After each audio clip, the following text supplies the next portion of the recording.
中嘉寬頻雙子星創新推出360環景影音服務，讓民眾收看電視的時候，可以透過機上盒遙控器切換影像角度，還可藉由語音及數字鍵在節目中互動。這項創新服務獲得台南市經發局 SBIR 計劃公共示範服務貢獻獎肯定。恭喜主導公司雙子星有線電視股份有限公司代表人陳建春總經理代表領獎。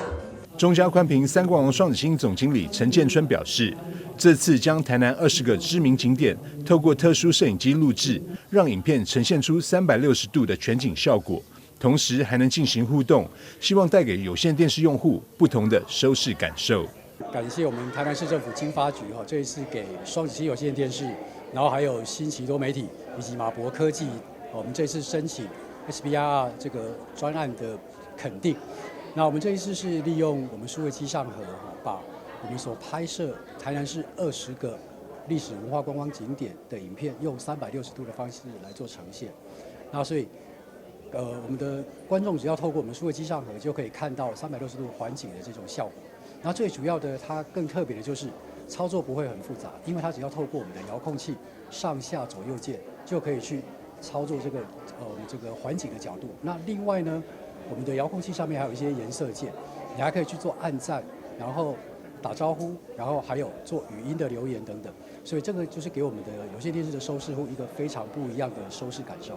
那未來呢，我們雙子星有線電視也會持續的來開創更多的不一樣的這些應用功能，然後讓我們的收視戶有更多收視上面不一樣的體驗。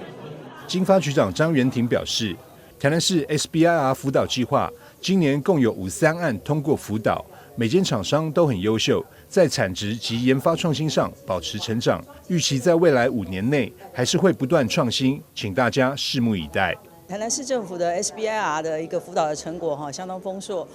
總共有53案至少輔導的成功的案例那這些廠商們都相當優秀